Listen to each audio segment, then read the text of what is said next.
Assalamualaikum warahmatullahi wabarakatuh.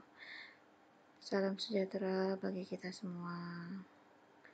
Hari ini kita masuk ke dalam materi sambungan minggu lalu mengenai logika dan algoritma serta penggunaan perintah komen atau penggunaan flowchart system bagan alir. Jangan lupa untuk singgah ke halaman YouTube, untuk di-subscribe, kemudian di-like, comment, and share agar dapat berbagi informasi dengan seluruh siswa-siswi atau pelajar SMK pada mapel simulasi dan komunikasi digital. Baiklah, hari ini saya akan membahas secara singkat apa itu logika dan bagaimana kerja algoritma. Kenyataannya, manusia ini adalah makhluk yang paling mulia, sebab dianugerahi berbagai kelebihan yang tidak diberikan kepada semua makhluk selain manusia. Kita sebagai manusia diberikan akal pikiran dan dapat bernalar dengan baik dan benar, sehingga kita dapat memilih mana yang bermanfaat bagi kita.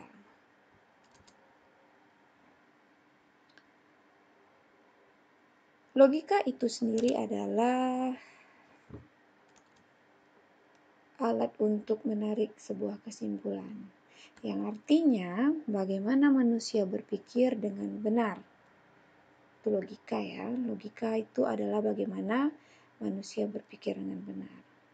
Sedangkan algoritma merupakan serangkaian langkah-langkah yang disusun menjadi urutan logis suatu kegiatan untuk mencapai sebuah tujuan, yang artinya bagaimana cara penyelesaian yang baik.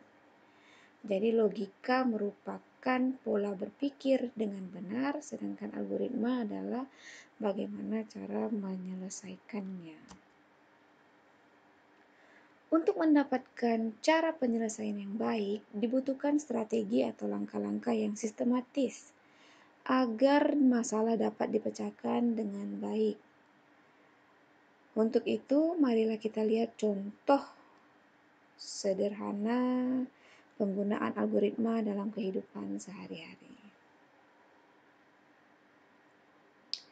Pada studi kasus kali ini, saya mengambil contoh tentang menggoreng nugget. Nah, jadi algoritma sederhana dalam kehidupan sehari-hari, menggoreng nugget, atau secara kita berpikir langkah-langkah untuk memulai menggoreng nugget. Yang pertama, pasti kita akan melakukan hal mengeluarkan nugget dari kulkas. Kemudian kita tunggu beberapa saat sampai dengan nugget sudah tidak membeku. Kemudian sambil menunggu atau ketika sudah tidak membeku lagi, kita siapkan kuali atau wajan, kemudian tuangkan minyak secukupnya, hidupkan api kompor, tunggu hingga minyak panas, kemudian masukkan nugget yang sudah tidak membeku tadi, kemudian gorenglah hingga matang. Ketika sudah kuning kecoklatan, silakan diangkat dan siap disajikan. Itu tadi merupakan langkah-langkah atau algoritma sederhana di dalam kehidupan sehari-hari yang biasa kita lakukan. Selain itu ada contoh lain yang banyak yang dapat kita temui. Mungkin seperti kita mau pergi ke sekolah, membeli sarapan atau menyiapkan sarapan, atau juga bisa jadi ketika kegiatan kita bangun tidur atau saat ingin mandi. Jadi pernahkah kita berpikir kenapa kita harus memasak nugget atau memasak indomie atau membuat teh dan kopi? Atau kenapa kita melakukan suatu hal? Apakah kita berpikir Nah, setiap hari ketika seseorang melakukan aktivitas, pasti akan memilih mana yang akan dikerjakan terlebih dahulu. Algoritma yang baik merupakan tindakan yang benar dan masuk akal. Terdapat berbagai bentuk cara untuk mengkomunikasikan algoritma, yaitu antara lain penggunaan bagan alir. Jadi tadi itu algoritma, kita bertanya bahwa kenapa kita memasak nugget, kenapa kita memasak Indomie. Pasti sebelumnya mungkin kita dihadapi oleh suatu pilihan. Ketika kita mau makan A, ternyata yang ada B. Atau ketika kita ingin melakukan sesuatu yang A, tetapi jalannya harus melewati B. Begitu juga dengan proses algoritma yang kita jalani untuk menghasilkan sebuah bagan alir atau flowchart system yang dikenal dengan flowchart system. Baiklah, selanjutnya mari kita mengenal dulu apa itu bagan alir. Flowchart, bagan alir, merupakan sebuah bagan yang menunjukkan aliran, algoritma, dan menampilkan langkah-langkah penyelesaian terhadap suatu masalah. Simbol bagan alir tersusun dari berbagai simbol yang berbeda untuk mempresentasikan sebuah inputan, proses, maupun output yang berbeda. Di sini saya ada memasukkan beberapa contoh gambar atau daily activity ya. Kegiatan yang biasa dilakukan oleh manusia atau kita sebagai pengguna atau kita sebagai pelaku ya, yang biasa menggunakan berbagai macam benda atau tidak dalam bentuk kegiatan sehari-hari, yaitu tidak jauh dari sebuah masukan, kemudian ada proses dan keluaran. Itu tadi yang kita sebut dengan input, proses, dan output. Berikut ini merupakan simbol-simbol dan fungsi flowchart. Mungkin Ananda Ibu dapat melihat di sini satu persatu langkah-langkah atau simbol-simbol yang biasa digunakan untuk memasukkan algoritma tadi. Yang pertama itu dikenal dengan terminator atau inputan atau output, masukan atau keluaran. Biasanya masukan atau keluaran ini menunjukkan permulaan start atau stop. Jadi kalau kita menggunakan bahasa Inggris di awal, maka di akhirnya juga kita harus menggunakan bahasa Inggris. Kemudian jika kita menggunakan bahasa Indonesia di awal, maka di akhirnya juga kita menggunakan bahasa Indonesia.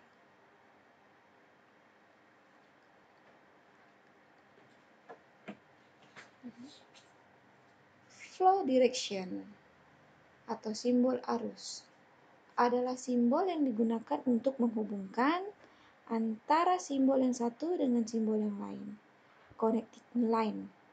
Atau simbol ini juga berfungsi untuk menunjukkan garis alir dari sebuah proses yang kita jalani. Sedangkan bergambar persegi di sini adalah proses simbol atau simbol proses yang menunjukkan kegiatan yang dilakukan oleh komputer pada bidang industri proses produksi barang. Yang selanjutnya adalah simbol keputusan atau dikenal dengan decision symbol. Di sini merupakan sebuah simbol untuk memilih proses atau keputusan berdasarkan kondisi yang ada. Jika ada, maka kita membutuhkan simbol yang dikatakan dengan simbol keputusan. Selanjutnya ini dikenal dengan simbol input-output tadi, simbol masukan atau simbol keluaran yang menunjukkan proses input-output yang terjadi tanpa bergantung dari jenis peralatannya. Kemudian preparation, persiapan, menyatakan persiapan awal dan proses yang dilakukan. Semua simbol-simbol di atas itu dipakai apabila ada pada algoritma kita atau langkah-langkah kita yang menggunakan simbol-simbol tertentu. Namun biasanya kita lebih sering menggunakan simbol-simbol sederhana apabila kita menggunakan algoritma yang sederhana pula. Saya ada memiliki satu contoh flowchart system sesuai dengan algoritma yang tadi di awal saya contohkan, yaitu tentang membuat nugget. Berikut kita saksikan bersama-sama flowchart memasak nugget. Nah, ini yang tadi saya bilang, bahwa setiap permulaian atau memulai sesuatu itu dengan nama simbol terminator. Di sini saya menggunakan bahasa Indonesia. Saya gunakan kata mulai di simbol inputnya. Kemudian outputnya tadi atau simbol inputnya, keluaran atau masukannya, kita gunakan tadi kalimat yang bagus, keluarkan nugget dari kulkas. Berarti ada keluaran. Kemudian alir sistemnya mengambil kuali atau wajan. Dilambangkan dengan simbol persegi panjang atau yang disebut dengan proses. Nah, jadi kalau kita mengambil kuali, ambil wajan, itu artinya kita sedang melakukan sesuatu yang diproses. Selanjutnya, masukkan minyak goreng.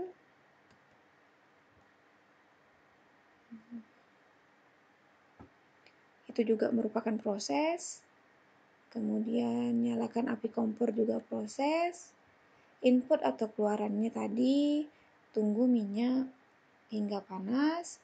Kemudian prosesnya adalah memasukkan nugget dan tunggu nugget hingga matang, lalu selesai.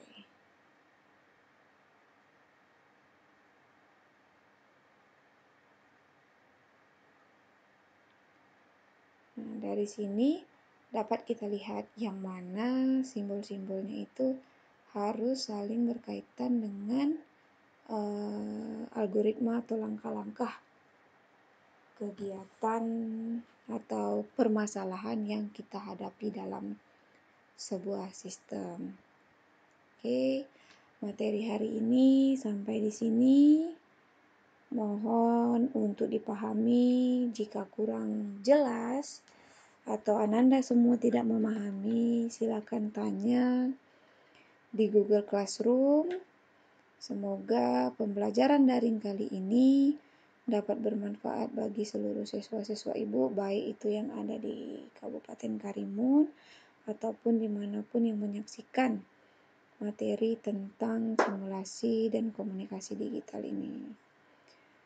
Baiklah, saya akhiri dengan Assalamualaikum warahmatullahi wabarakatuh.